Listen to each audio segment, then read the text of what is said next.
Hi friends, लक्ष्य academy channel में आपका स्वागत है और मैं हूं पंकज मिश्रा।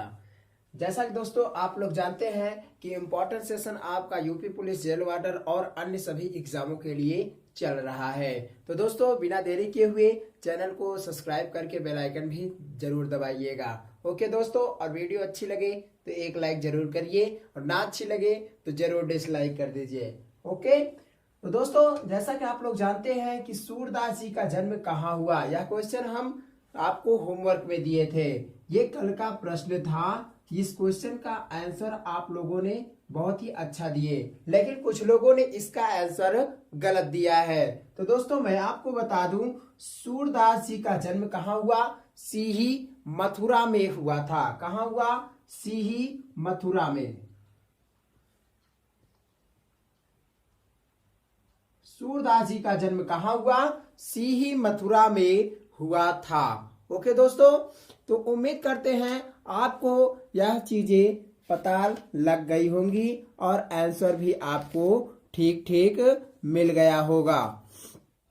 और दोस्तों अब आपको हम बताते हैं सीही मथुरा के बाद में आज का टॉपिक हम आपको क्या पढ़ाएंगे। आज का टॉपिक हम आपको पढ़ाएंगे नाउन। नाउन यानी कि संज्ञा, क्योंकि साथियों एग्जाम में हिंदी का, यूपी पुलिस में हिंदी का सिलेबस बहुत ही अहम भूमिका है। और हिंदी एक ऐसा चैप्टर है जिसे स्टूडेंट लोग क्या करते हैं, लगभग 38 से 40 क्वेश्चन के बीच में वो कम से कम कुछ नहीं तो 35 क्वेश्चन सॉल्व कर लेते हैं। सब लोग सॉल्व कर लेते हैं इसे, और इसे इसलिए हिंदी जोड़ा गया है यूपी पुलिस की परीक्षाओं में ताकि यह मेरिट और जाकर के हाई पहुंचे। यानी कि मेरिट बढ़ाने के लिए हिंदी चैप्टर को ऐड किया गया है।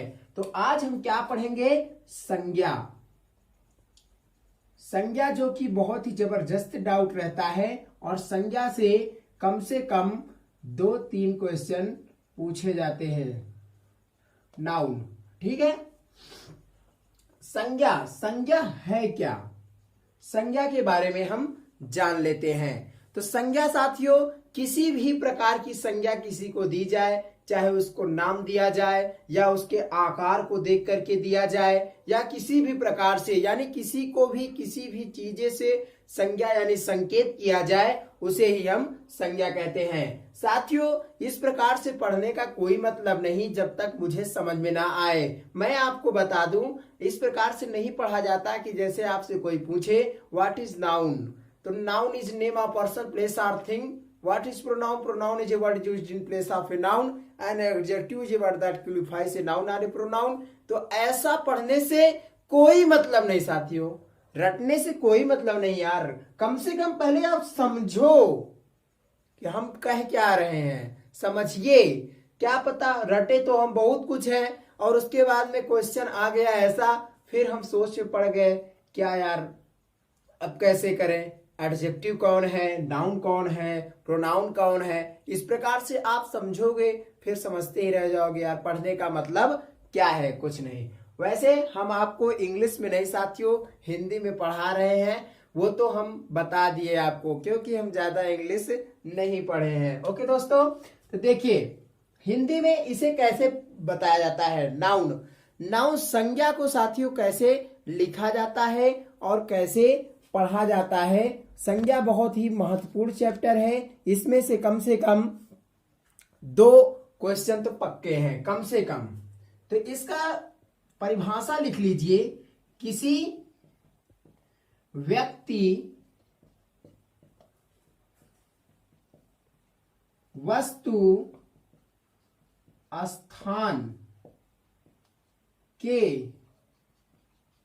नाम को संज्ञा कहते हैं। ओके, मैंने अभी जैसे आपको बताया कि किसी का नाम भी हो सकता है, कोई व्यक्ति भी हो सकता है, कुछ भी हो सकता है, तो संज्ञा उसे ही कहा जाता है।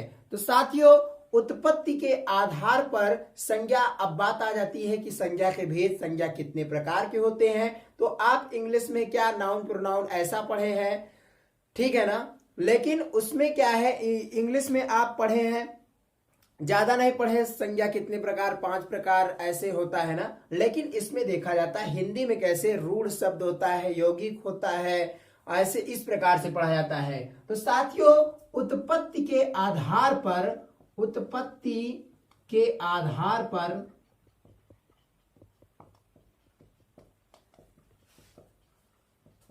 संज्ञा के भेद, साथियों उत्पत्ति के आधार पर संज्ञा 3 प्रकार के होते हैं। कितने प्रकार के?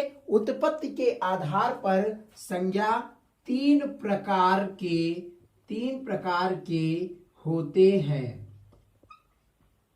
ठीक है, संज्ञा कितने प्रकार के होते हैं? 3 प्रकार के।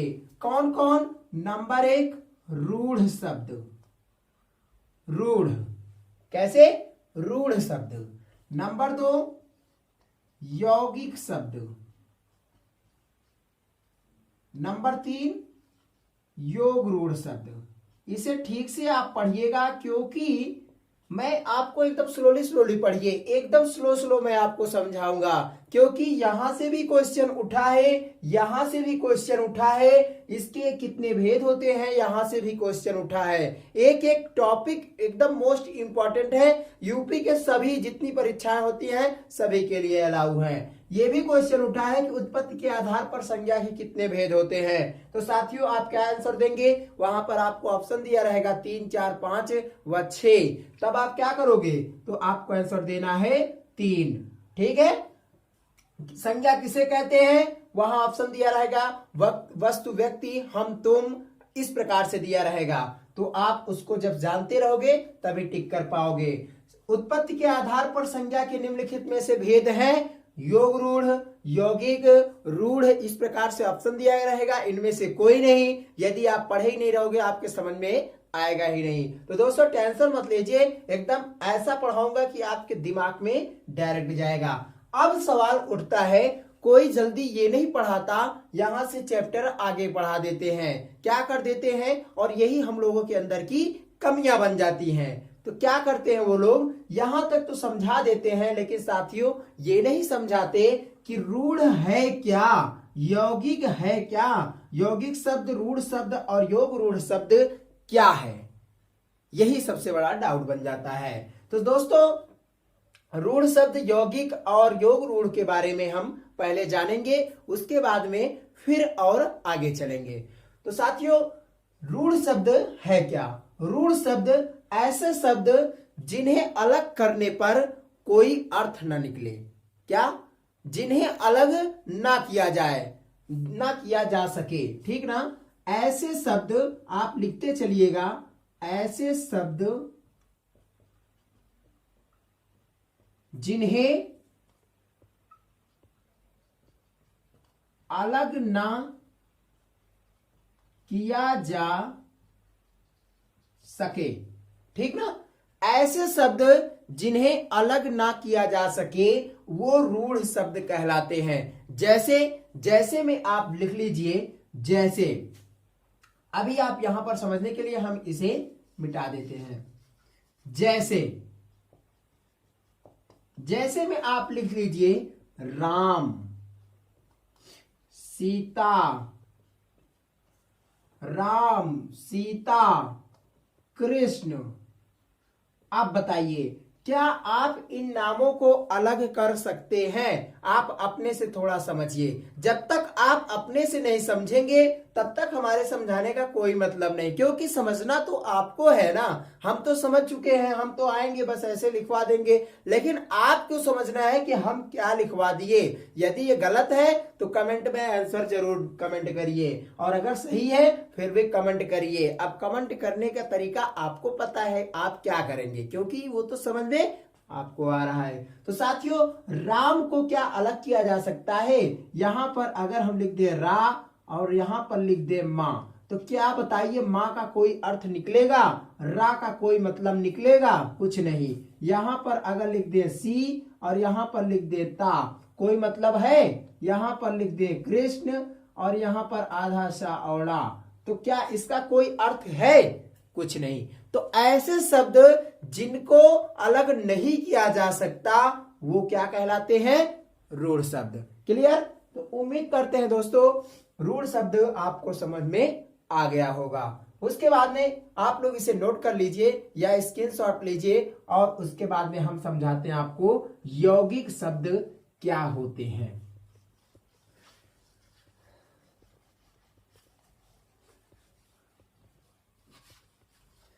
तो दोस्तों इसके बाद में आ जाता है दूसरे नंबर पर यौगिक।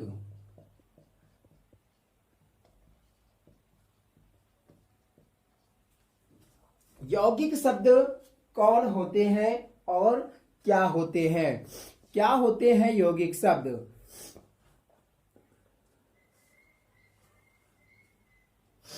ऐसे शब्द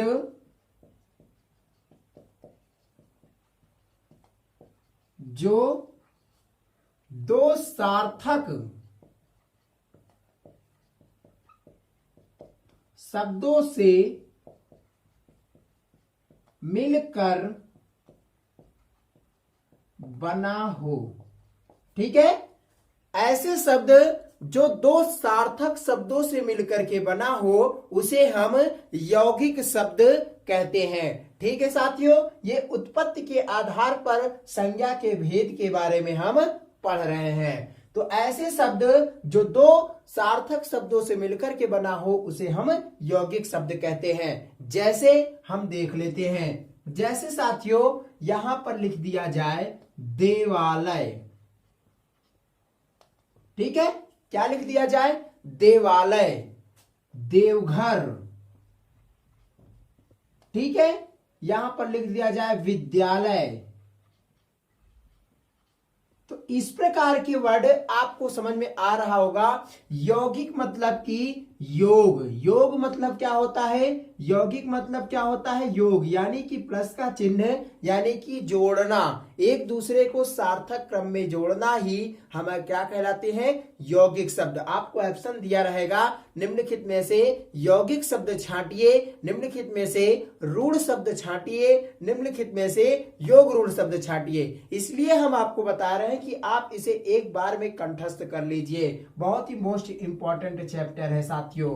ओके, तो यहां पर आप इसे क्या लिख देंगे? देव प्लस आलय।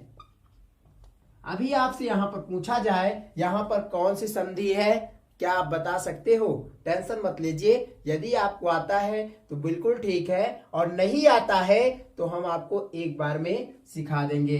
तो देव प्लस आलय। तो साथियों देव मतलब हो गए भगवान, आलय मतलब क्या हो गया? घर, निकेतन। ठीक ना? तो आलय मतलब घर, यानी कि ये भी एक अलग अर्थ निकल रहा है। ऐसे शब्द जो दो सार्थक शब्दों से मिलकर के बना हो, या आप ऐसा भी कह सकते हैं ऐसे शब्द जिन्हें अलग करने पर दोनों शब्दों का अर्थ निकले। ठीक ना? तो दोनों प्रकार से आप लिख सकते हो। यहां पर क्या? देव यानी कि भगवान, प्लस घर मतलब कि इनका घर।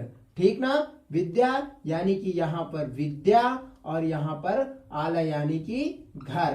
तो दोनों का अर्थ निकल रहा है अलग करने पर। ओके, सिंपल सी बातें हैं। उसके बाद में नेक्स्ट आपको हम बता देते हैं योग रूढ़ शब्द। तीनों में अंतर है साथियों, लेकिन ज्यादातर हम लोग क्या करते हैं? डिफीट कर देते हैं।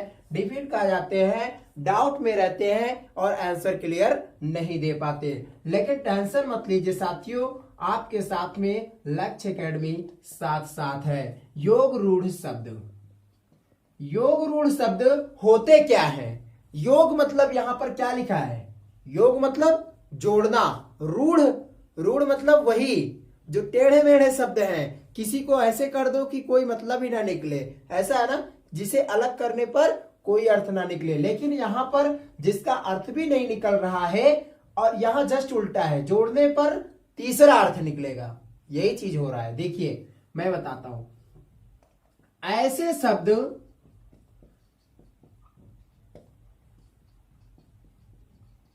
जिन्हें अलग करने पर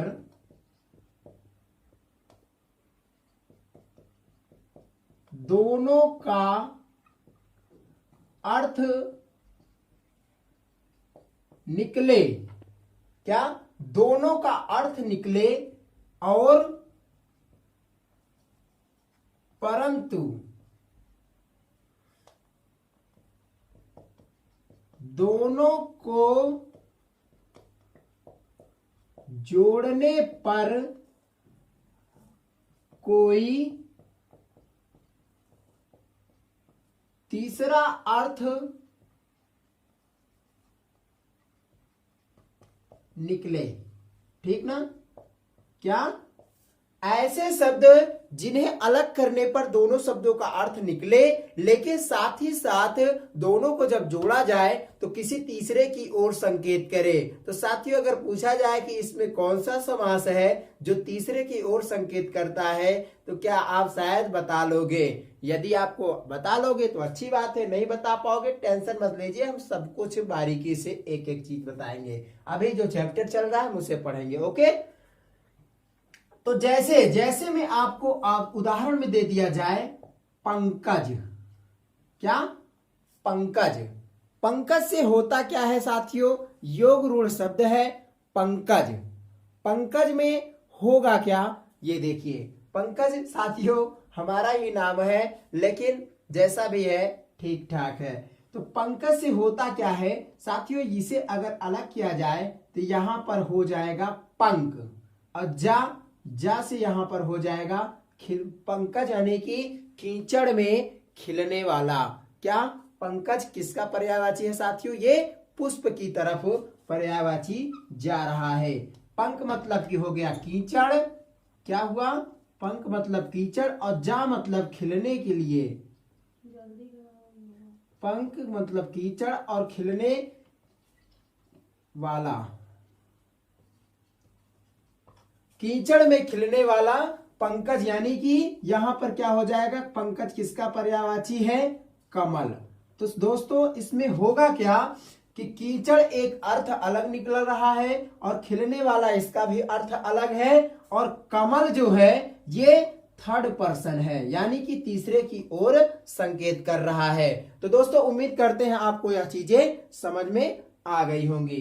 तो योग रूढ़, रूढ़ और यौगिक तीनों चीजें आपको हमने बता दिया।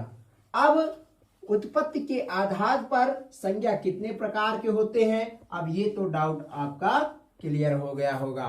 और उसके बाद में अब हम पढ़ेंगे अर्थ के आधार पर संज्ञा के भेद।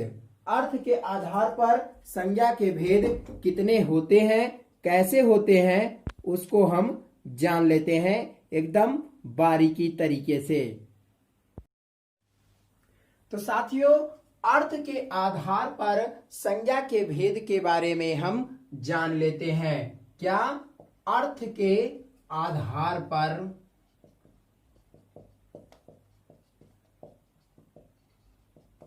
संज्ञा के भेद।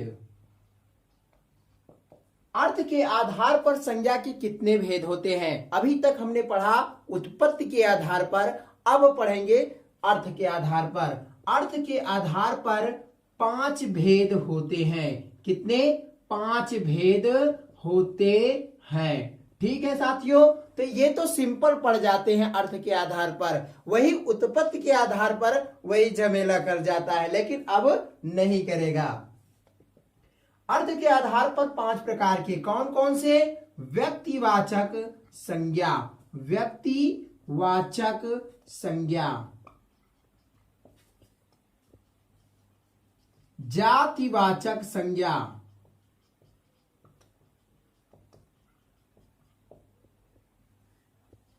भाववाचक संज्ञा,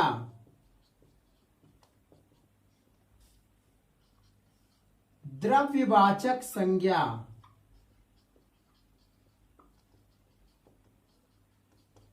ठीक है।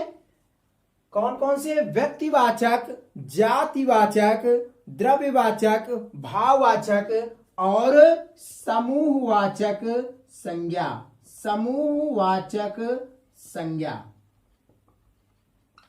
ठीक है, तो साथियों 5 प्रकार की ये संज्ञा होती हैं। अब एग्जाम टाइम में आपसे पूछा जाए कि अर्थ की दृष्टि से अर्थ के आधार पर संज्ञा के कितने भेद होते हैं, तो साधारणतः 5 भेद होते हैं। ओके, और उसके बाद में उत्पत्ति के आधार पर आपसे पूछा जाए तो संज्ञा के 3 भेद होते हैं। ठीक है दोस्तों, तो उम्मीद करते हैं आपको यह चीजें समझ में आ गई होंगी। अब इसे हम ज्यादा डिटेल में क्या समझाएं, आपको हम सिंपल तरीके से ऐसे ही समझा देते हैं। व्यक्तिवाचक संज्ञा जब किसी विशेष व्यक्ति के बारे में आपसे कहा जाए तब उसे हम व्यक्ति का नाम देंगे। जो किसी वस्तु या व्यक्ति का बोध कराए उसे हम व्यक्तिवाचक संज्ञा कहते हैं। जैसे इसका उदाहरण यदि देखा जाए, व्यक्तिवाचक संज्ञा का उदाहरण यहां पर देख लेते हैं। जैसे किसी व्यक्ति का नाम, किसी स्थान का नाम, ऐसे होता है ना। व्यक्तिवाचक संज्ञा किसी व्यक्ति का नाम, किसी शहर का नाम, ठीक ना। जैसे यहां पर हो गए राम, राम कोई एक व्यक्ति है। गंगा, गंगा एक नदी है। और यहां पर लिख लीजिए पटना, पटना एक शहर है। तो यार साथियों, तीनों व्यक्ति के ही प्रकार से जाने जाएंगे, किसी विशेष का दर्जा दिया जा रहा है, इसलिए यह व्यक्तिवाचक संज्ञा होगा। ठीक है, उसके बाद में आ जाते हैं हम जातिवाचक संज्ञा के बारे में देख लेते हैं। जातिवाचक संज्ञा है क्या? जातिवाचक संज्ञा किसी के जाति का बोध कराए। जैसे आप लड़के जाति के हो, क्या आप लड़की हो, लड़की, तो आपकी जाति ही अलग हो गई। जैसे नारी, तो आपकी जाति ही अलग हो गई ना। जाति, जैसे आप शूद्र कास्ट के हो, ब्राह्मण कास्ट के हो, या वैश्य कास्ट के हो, तो आपकी वो जाति ही अलग कर दे रहा है। जब किसी जाति का बोध कराए, जो संज्ञा किसी जाति का बोध कराती है उसे हम क्या कहते हैं? जातिवाचक संज्ञा। यहां पर हो गया नदी, नदी यानी कि ये नदी के ही जाति की है, तो इसे हम जातिवाचक संज्ञा कह देंगे। भाववाचक संज्ञा, भाव यानी कि साथियों मन के स्थिर अंदर जो भाव होता है उसे ही हम भाववाचक संज्ञा कहते हैं। जैसे हम बैठते हैं तो कहते हैं हरे राम बुढ़ापा आ गया, तो साथियों बुढ़ापा देखिए वो भाव, उसमें कितना भाव हो रहा है। तो साथियों इस प्रकार से अंतरात्मा की जो भाव होती है वो जब निकलती है उसे ही हम क्या कहते हैं? भाववाचक संज्ञा। जैसे हम आ गए बुढ़ापा, बुढ़ापा हो गया आपका, क्या हो गया? बुढ़ापा हो गया, भाववाचक संज्ञा। जवानी हो गया, क्रोध हो गया, मिठास हो गया, कितना मिठास है, ऐसा होता है ना। तो मन के अंदर की बातें होती है। उसके बाद में साथियों द्रव्यवाचक संज्ञा। द्रव्यवाचक संज्ञा, द्रव्य आप जानते ही हैं, द्रव्य 3 प्रकार के होते हैं। कौन कौन? ठोस, द्रव और गैस। तो साथियों ठोस के अंदर में आप याद कर लीजिए, जैसे सोना हो गया, सोना चांदी, ओके।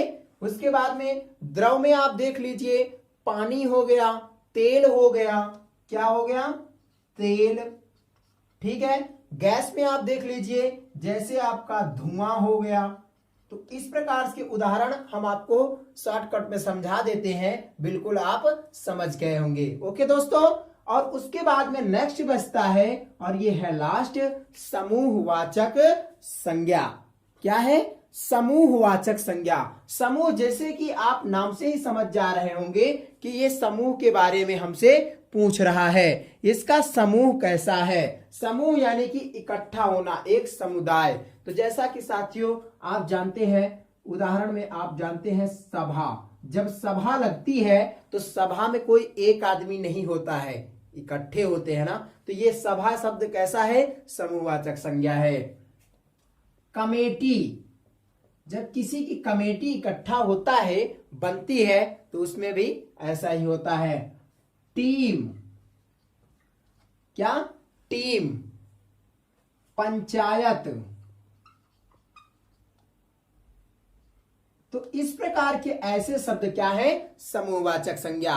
तो दोस्तों उम्मीद करते हैं आज का सेशन आपको अच्छा लगा होगा और आपको यह चीजें समझ में आ भी गई होंगी। ठीक है साथियों, तो साथियों एक बार इसे वीडियो को लाइक जरूर करिएगा। मिलते हैं हम अपने अगले वीडियो में, अगली क्लास में। तब तक के लिए बेस्ट ऑफ लक साथियों, बाय बाय।